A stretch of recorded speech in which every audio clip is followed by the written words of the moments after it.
So now that you're logged in, you're going to be taken to the school homepage. And from there, you can go and open up your student links.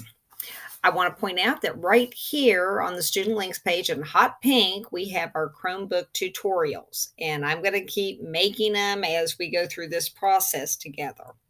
So, some things that are kind of cool about being logged in here when you click on Schoology, it's gonna take you right to Schoology. You're not gonna have to log in again. Now, you may have to possibly log in put the very first time, but after that, it's gonna save your password and you won't have to log in anymore. Okay, now we're gonna come down here in the bottom left, we've got a circle. This is your apps launcher. And when you click it, it opens just a little bit, and then click here, and that'll expand it. Now, you will not have all the apps that I have. Teachers have things that are different than the students.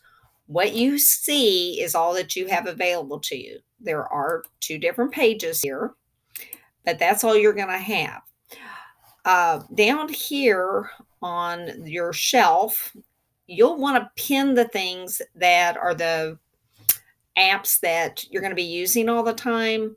I believe Google Chrome's already there, your Google Drive is already there, Google Docs is there, maybe the camera.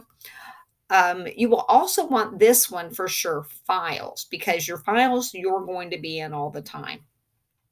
So to be able to pin something down here, you first have to open it up. And so you would click on it, and that'll get it down here on the bottom.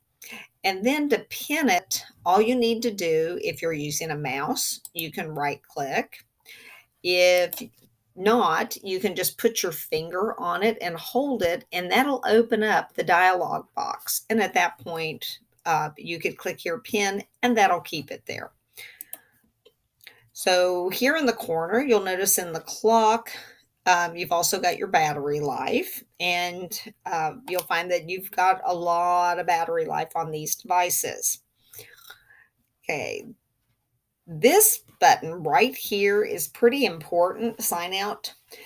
If you do not sign out of your device, then it stays in that password protected area, and then that means that if somebody were to pick up your device, they could just open it right up and get into this area that's password protected. That means they would have access to your office account, they'd have access to your Schoology, and it would be really, and anything else that you've saved with a password, and you wouldn't want to lose any of your stuff. So it's real important when you're done, sign out, and that would be like even in between classes. So that's the quick tour for right now. There's going to be more videos coming your way, and you guys enjoy working on your new Chromebook.